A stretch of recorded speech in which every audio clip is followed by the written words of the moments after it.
হেই, আসসালামু আলাইকুম এভরিওয়ান। আমি আজকে তোমাদের সাথে আমার অ্যাডমিশন সময়ের একটা গল্প শেয়ার করতে চলে আসলাম। আমি বরাবরের মতোই তোমাদের সাথে আমার নিজস্ব পার্সোনাল কিছু উত্থান পতন লাইফের ডিউরিং অ্যাডমিশন শেয়ার করার চেষ্টা করি, যাতে অনেকেই এখান থেকে তাদের মনোবলটা শক্ত করতে পারে, এমনটা যাতে বলতে পারে যে ভাইয়া যদি পারে তাহলে আমি কেন পারবো না। অথবা যাদের ক্রিটিক্যাল প্রবলেমগুলো ফেস করতেছে এই মুহূর্তে, এমন কাউকে হয়তো বলার মতো পাচ্ছে না কিংবা এটার সলিউশন পাচ্ছে না, যার কারণে সে ভিতরে ভিতরে এই জিনিসটা নিয়ে পুষে অনেক বড় করে ধুকে আসলে সে তার সম্ভাবনাটা নষ্ট করে ফেলতেছে। সো এই ভিডিওটা আসলে তাদের ক্ষেত্রে অনেক বেশি কাজে দিবে। সো মূল কথায় চলে যায়, এটা হচ্ছে একটা মানে উত্থান এবং পতনের গল্প। দেখো, আমি যখন ইন্টার ফার্স্ট ইয়ারে ছিলাম, ইন্টার ফার্স্ট ইয়ারে ভর্তি হওয়ার পরে মানে সেই একটা ফিলিংস, কারণ আমাদের গ্রাম থেকে সায়েন্সে পড়ে সিলেট শহরে কোনো একটা সরকারি কলেজে ভর্তি হওয়ার পাবলিক শুধু আমি ছিলাম আমাদের গ্রামে। সো একটা রেসপন্সিবিলিটিস, তাও আবার এমন একটা জায়গা থেকে পড়াশোনা করে আমি ওই জায়গাটাতে পৌঁছাইছিলাম যেটা আসলে কল্পনাতীত। হ্যাঁ, আমার সাথে প্রত্যেকেই আসলে কেউ না কেউ রিক্সা চালাইতো, মানে স্কুলের কথা বলতেছি।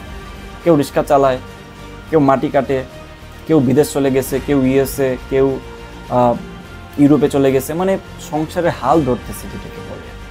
তো সেই জায়গাটা থেকে আসলে পড়াশোনা করে আসলে কোনো সায়েন্স থেকে কোনো একটা কলেজে পড়া, এটা একটা বিরাট বড় জিনিস।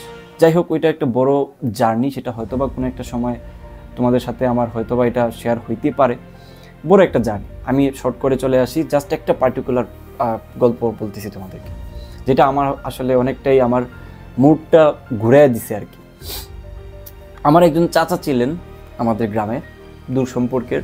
তো ওনার ছেলেও হচ্ছে আমার জুনিয়র, ওনার ছেলেও ইন্টারমিডিয়েট দিয়ে এমসি কলেজে চান্স পায়। মানে সরকারি কলেজ থেকে এমসি কলেজে একটু উঁচু স্থানে, মানে স্তর আছে না, যে তোমাদের সমাজের নিচু স্তর, মধ্যবিত্ত স্তর, একদম উঁচু স্তর, এইভাবে কিন্তু কলেজগুলোর মধ্যে স্তর আছে।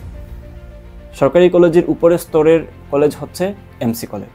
এমসি কলেজ মানে একটা বিরাট বড় ব্যাপার। সো ওই ছেলে চান্স পাওয়ার পরে, যেহেতু আমি শহরে প্রথম আসছি, আমি এখানকার সব কিছু জানি, সো আমি তাকে সব ধরনের হেল্প করছি। ওই চাচা আমার কাছে যত ধরনের হেল্প চাইছে, ওই ছেলেরা আমার নিজের কাছে রাখছি। তারপর কলেজে ভর্তি করাইয়া দিছি, তারপর কোথায় পড়বে না পড়বে সব কিছু আমি করে দিছি। বাট চাচা উনি আমাকে আসলে একটু নিচু চোখে দেখতেন। কেন জানো? কারণ হচ্ছে ওনার ছেলে পাইছে গোল্ডেন এ+, আমি নর্মাল এ+। ওনার ছেলে পাইছে এমসি কলেজে চান্স, আমি পাইছি সরকারি কলেজে চান্স। উনি ওই জিনিসটা আমাকে ফিল করাইতো যে তুমি আমার ছেলের থেকে একটু নিচে অবস্থান করতেছে। মানে আমাকে দিয়ে সব কাজ করাই নিচ্ছে ছেলের, বাট আমাকে আবার তার ছেলের থেকে নিচে এটা প্রমাণ করতেছে প্রতিনিয়ত কথার দ্বারা। আমি তো বুঝি, তাই না? আমি তো বাচ্চা না, আমি তো আর ছেলে মানুষ না যে আমি এগুলো বুঝবো না। এই জিনিসগুলো যখন প্রতিনিয়ত উনি, মানে যতবারই সিলেট আসতো, মিট করতো, আমাকে এই জিনিসগুলো কোনো না কোনো ওয়েতে বুঝাইতো। বাট এই যে একটা ছোট্ট একটা কাহিনী, ইউ ক্যান ইমাজিন যে আমার পুরো জার্নিটা এটা চেঞ্জ করে দিছে। আমার মাথার মধ্যে কাজ করলো যে আমাকে লাইফে আর যাই করি, ওনার ছেলের থেকে ভালো কিছু একটা অবস্থানে যাওয়া লাগবে। এই থিঙ্কিং আমার তখন মাথায় চলতে থাকলো, এবং পুরো অ্যাডমিশন লাইফ, পুরো ইন্টার লাইফ আমার মাথায় এটা ছিল যে আমি আর যাই করি বাবা, আমি ওনার ছেলে থেকে যাতে এক ধাপ উপরে থাকি, মাথার মধ্যে ছিল সেটা। যাই হোক, পরে মানে উনি আসলে কি বলবো, ওনার সম্পর্কে আমি কিছু বলতে গিবত হয়ে যাবে। বাট পার্টিকুলার যে ব্যাপারটা বললাম, ওইটা আসলে মানে একটা কি বলা যায়, ছোটলোকি মনোভাব ছাড়া আর কিছুই না, তাই না? এটাকে অজ্ঞতা বলা যায় না, কারণ উনি যথেষ্ট পড়ালেখা জানা মানুষজন, বাট এটা ছোটলোকি বলা যায়। ছোটলোক যারা থাকেন তাদের আসলে থিঙ্কিং লেভেলটা ছোটলোকের মতোই থাকে, চেঞ্জ হয়, এই হচ্ছে ব্যাপার। তো এই জন্য আরেকজনকে ছোট করতে যে উনি নিজে যে ছোট হয়ে যাচ্ছেন, বা নিজে যে কিছুক্ষণের জন্য মজা পাচ্ছেন, কিন্তু একটা হোল থিঙ্কিং করলে আলটিমেটলি যে এইটা একটা ছোটলোকি কাজ কারবার, সেটা কিন্তু প্রমাণ হয়ে যায়। সো তোমাদেরকে আমি রেজাল্টটা বলতেছি। মাঝখানে জার্নি সম্পর্কে অনেকে জানো, আমার ইউটিউবের পপুলার ভিডিওতে ক্লিক করলে দেখবা যে কিছু কাহিনী চলে আসে আমার অনেক পিছনের যে জার্নি, উত্থান পতন বলছি। বাট এইটাতে আমি রেজাল্টটা বলতেছি। ওনার ছেলে ইন্টারমিডিয়েট পরীক্ষা দেওয়ার পরে এ+ পায় না, এ+ পায় নাই, কোনো বিশ্ববিদ্যালয়ে চান্স হয় নাই, কিছুতে চান্স হয় নাই। লাস্টে IELTS দিয়ে 5 পয়েন্ট পাইছে একবার, পরে আরেকবার চেষ্টা করে টেনে টুনে কিছু একটা পয়েন্ট পাইছে, পায় বাপে টাকা দিয়ে বিদেশ পাঠাইয়া দিছে।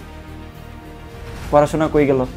এই যে এত ধাম্বিকতা যে আমার ছেলে পড়াশোনা করে বাইরে দেশে যাবে, পিএইচডি করবে, ইটস ওকে, বাট তুমি আরেকজনকে ছোট করে নিজেকে বড় করতে চাচ্ছ, এটা বেনিফিট বা এটার যে রেজাল্ট আলটিমেটলি খুবই খুবই স্যাভেজ।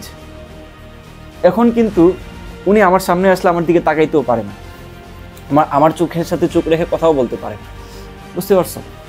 তো এই যে একটা সাকসেস বা এই যে একটা ফিলিংস, এটা হচ্ছে লাইফের অনেকগুলো ভালো ফিলিংসের মধ্যে বেস্ট একটা ফিলিংস।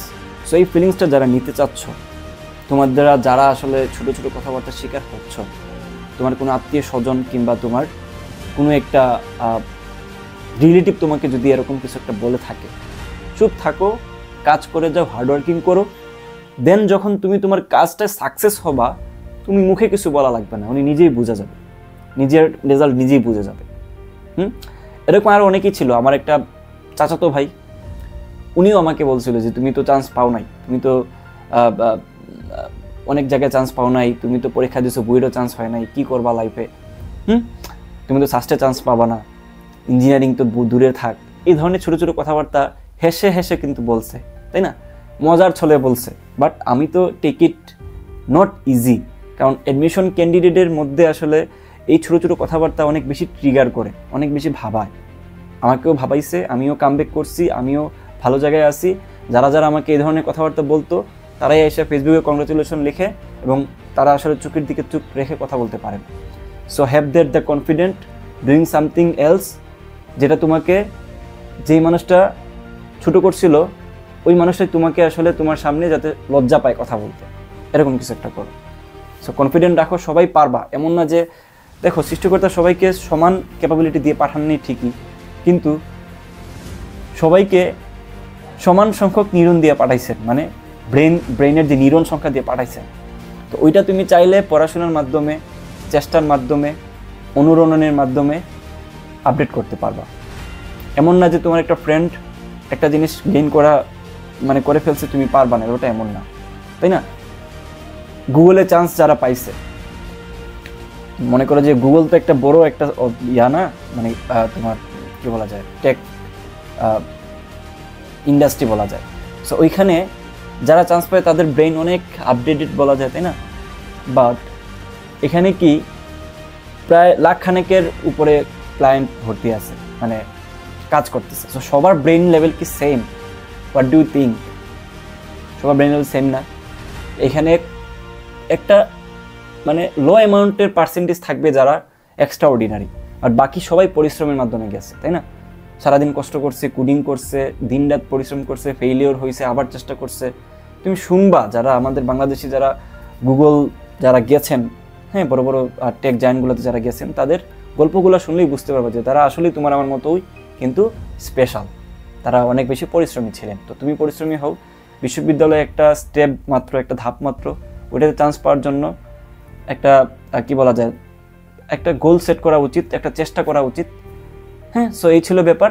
আর আমি একটু ছোট্ট করে তোমাদেরকে বলে দিই, তোমরা যারা সাস্টের জন্য প্রিপারেশন নিতে চাচ্ছ, তোমরা আমার সাস্ট ডিমার্স কোর্সটাতে ভর্তি হয়ে যেতে পারো, কারণ এই কোর্সটা বাজারের সবথেকে প্রিসাইজ একটা কোর্স। সর্বোচ্চ সংখ্যক স্টুডেন্ট ভর্তি আছে, লাইভ ক্লাস চলতেছে, রেকর্ডেড ক্লাসগুলোও আছে, পিডিএফগুলো সাজানো আছে, যেখানে বিগত 10 বছরের কোয়েশ্চেন বুয়েট, সাস্ট এবং আরও অনেক অভিজ্ঞ টিচাররা অ্যানালিসিস করে সলভ করে দিয়েছেন, যেটা তুমি মাত্র 14 দিনের ভিতরে গুছায় তুমি ক্লাসগুলো শেষ করে ফেলতে পারবা ফুল সিলেবাসের উপরে। সো এটা ডেসক্রিপশনে আমি এটা ডিটেলস দিয়ে দিব। সো সবাই ভালো থাকবা, সুস্থ থাকবা, have the confident and doing something else, যেটা তোমাকে স্পেশাল একটা ফিলিংস দেওয়া হবে। আল্লাহ হাফেজ।